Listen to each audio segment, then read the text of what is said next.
Noma sets a snare. Thus ended the first night's battle, since for this time the enemy had fought enough. Nodwengo and his men had also had enough, for out of the 5,000 of them, some 1,100 were killed or wounded. Yet they might not rest, for all that night, assisted by the women, they laboured, building stone walls across the narrowest parts of the valley. Also the cattle, women, and children were moved along the gorge, which in shape may be compared to a bottle with two necks, one at either end, and encamped in the opening of the second neck, where was the spring of water. This spot was chosen both because here alone water could be obtained, without which they could not hold out much more than a single day, and because the koppie, whereon grew the strange-looking euphorbia known as the Tree of Doom, afforded a natural rampart against attack. Shortly after dawn, while the soldiers were resting and eating of such food as could be procured, for the most part strips of raw or half-cooked meat cut from hastily killed cattle, the onslaught was renewed with vigour, Hafela directing his efforts to the forcing of the natural archway. But strive as he would, this he could not do, for it was choked with stones and thorns and guarded by brave men.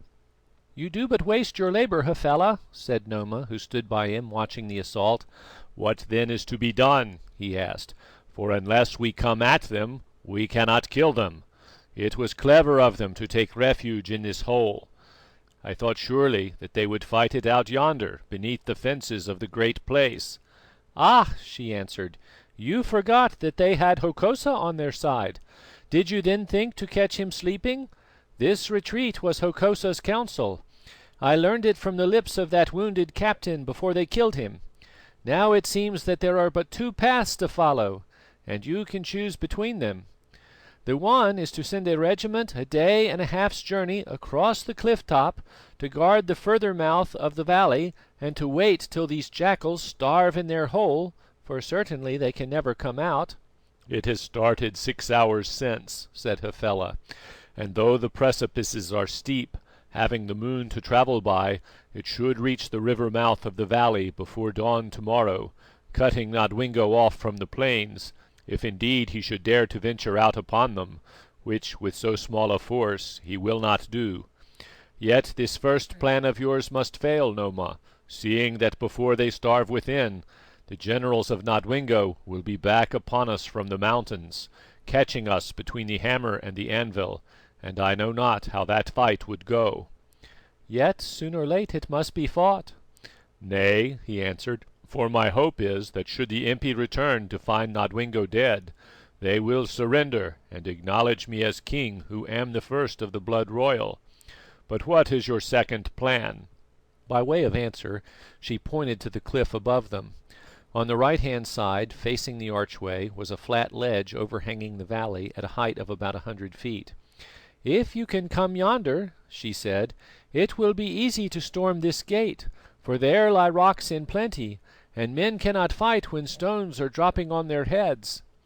"But how can we come to that home of vultures, where never man has set a foot? Look, the cliff above is sheer; no rock rabbit could stand upon it." With her eye Noma measured the distance from the brink of the precipice to the broad ledge commanding the valley. 60 paces, not more," she said. "Well, yonder are oxen in plenty, and out of their hides ropes can be made, and out of ropes a ladder, down which men may pass. 10 or even 5 would be enough." "Well thought of, Noma," said Hafela. "Hokosa told us last night that to him had passed the wisdom of the messenger. But if this be so, I think that to you has passed the guile of Hokosa." "It seems to me that some of it abides with him," answered Noma, laughing. Then the prince gave orders, and with many workers of hides toiling at it, within 2 hours the ladder was ready, its staves, set 20 inches apart, being formed of knob carries, or the broken shafts of stabbing spears. Now they lowered it from the top of the precipice, so that its end rested upon the ledge, and down it came several men, who swung upon its giddy length like spiders on a web. Reaching this great shelf in safety, and advancing to the edge of it, these men started a boulder, which, although as it chanced it hurt no one, fell in the midst of a group of the defenders and bounded a way through them.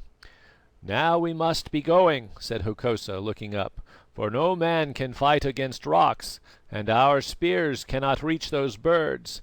Had the army been taught the use of the bow, as I counselled in the past days, we might still have held the archway, but they called it a woman's weapon and would have none of it."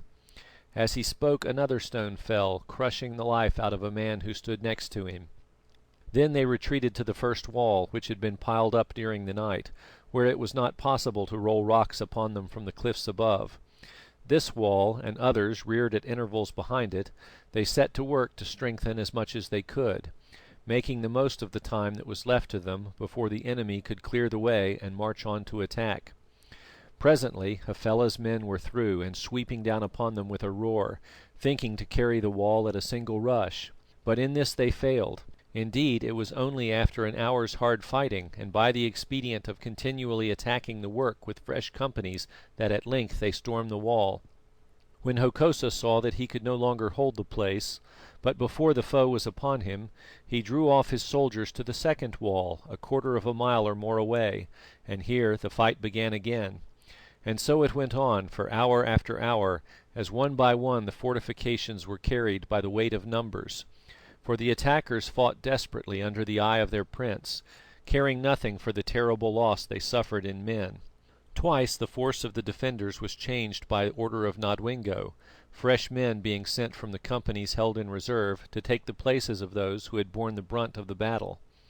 This indeed it was necessary to do, seeing that it was impossible to carry water to so many, and in that burning valley men could not fight for long athirst.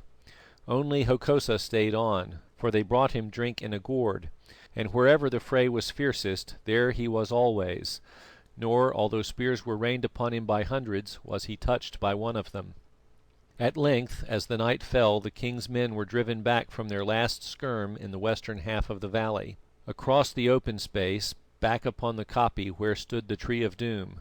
Here they stayed a while, till, overmatched and outworn, they were pushed from its rocks across the narrow stretch of broken ground into the shelter of the great stone skirm or wall that ran from side to side of the further neck of the valley, whereon thousands of women, and such men as could be spared, had been working incessantly during the past night and day.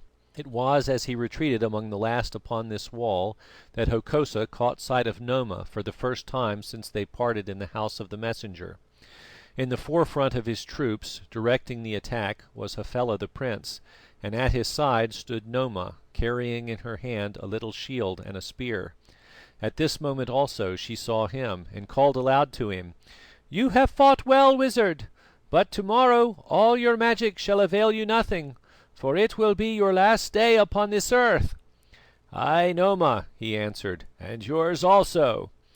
Then, of a sudden, a company of the king's men rushed from the shelter of the wall upon the attackers, driving them back to the koppie and killing several, so that in the confusion and gathering darkness Hokosa lost sight of her, though a man at his side declared that he saw her fall beneath the thrust of an assegai. Thus ended the second day. Now when the watch had been set, the king and his captains took counsel together, for their hearts were heavy. "Listen," said Nodwengo. "Out of 5,000 soldiers, 1,000 have been killed, and 1,000 lie among us wounded. Hark to the groaning of them. Also we have with us women and children and sick to the number of 12,000. And between us and those who would butcher them every one, there stands but a single wall. Nor is this the worst of it. The spring cannot supply the wants of so great a multitude in this hot place, and it is feared that presently the water will be done. What way shall we turn? If we surrender to Hafela, perhaps he will spare the lives of the women and children. But whatever he may promise, the most of us he will surely slay. If we fight and are defeated, then once his regiments are among us, all will be slain according to the ancient custom of our people. I have bethought me that we might retreat through the valley, but the river beyond is in flood. Also, it is certain that before this multitude could reach it, the prince will have sent a force to cut us off while he himself harasses our rear. Now let him who has counsel speak." "King, I have counsel," said Hokosa. "What were the words that the messenger spoke to us before he died? Did he not say, 'Even now the heathen is at your gates, and many of you shall perish on his spears, but I tell you that he shall not conquer? Did he not say, 'Be faithful, cling to the cross, and do not dare to doubt your Lord, for he will protect you and your children after you, and he will be your captain, and you shall be his people'? Did he not bid you also to listen to my counsel? Then listen to it, for it is this: your case seems desperate, but have no fear, and take no thought for the morrow, for all shall yet be well. Let us now pray to him that the messenger has revealed to us, and whom now he implores on our behalf in that place where he is to guide us and to save us, for then surely he will hearken to our prayer." "So be it," said Nodwengo, and going out he stood upon a pillar of stone in the moonlight, and offered up his supplication in the hearing of the multitude. Meanwhile those of the camp of Hafela were also taking counsel. They had fought bravely indeed, and carried the scances, but at great cost, since for every man that Nodwengo had lost, 3 of theirs had fallen. Moreover, they were in evil case with weariness and the want of water, as each drop they drank must be carried to them from the great place in bags made of rawhide, which caused it to stink, for they had but few gourds with them. "Now it is strange," said Hafela, "that these men should fight so bravely, seeing that they are but a handful.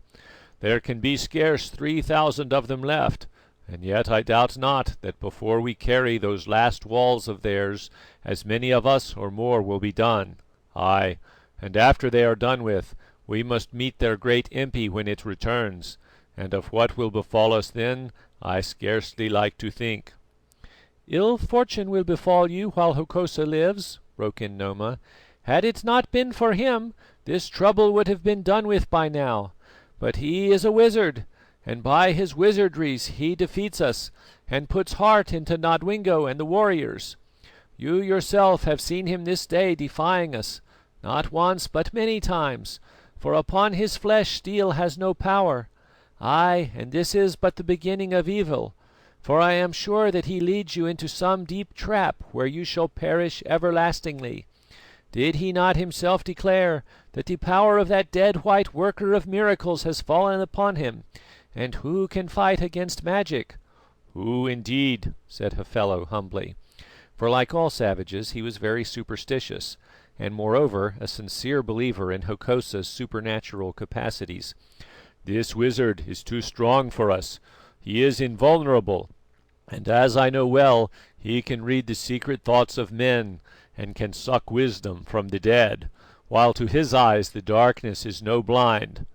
"Nay, Hafela," answered Noma, "there is one crack in his shield. Hear me. If we can but catch him and hold him fast, we shall have no need to fear him more, and I think that I know how to bait the trap." "How will you bait it?" asked Hafela. "Thus. Midway between the koppie and the wall behind which lie the men of the king stands a flat rock, and all about that rock are stretched the bodies of dead soldiers. Now this is my plan: that when next one of those dark storm clouds passes over the face of the moon, 6 of our strongest warriors should creep upon their bellies down this way and that, as though they were also numbered with the slain. This done, you shall dispatch a herald to call in the ears of the king that you desire to treat with him of peace. Then he will answer that if this be so, you can come beneath the walls of his camp, and your herald shall refuse, saying that you fear treachery.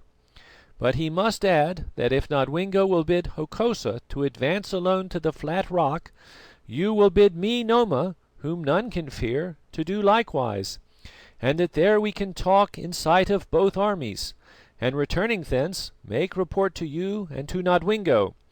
Afterwards, so soon as Hokosa has set his foot upon the rock, those men who seem to be dead shall spring upon him and drag him to our camp, where we can deal with him, for once the wizard is taken, the cause of Nodwengo is lost." "A good pitfall," said the prince, "but will Hokosa walk into the trap?" "I think so, Hafela, for 3 reasons. He is altogether without fear. He will desire, if may be, to make peace on behalf of the king, and he has this strange weakness, that he still loves me, and will scarcely suffer an occasion of speaking with me to go past, although he has divorced me." "So be it," said the prince. "The game can be tried, and if it fails, why we lose nothing; whereas if it succeeds, we gain Hokosa, which is much. For with you I think that our arms will never prosper, while that accursed wizard sits yonder weaving his spells against us, and bringing our men to death by hundreds and by thousands." Then he gave his orders, and presently, when a cloud passed over the face of the moon, 6 chosen men crept forward under the lee of the flat rock, and threw themselves down here and there amongst the dead. Soon the cloud passed, and the herald advanced across the open space blowing a horn and waving a branch in his hand to show that he came upon a mission of peace. End of chapter 20.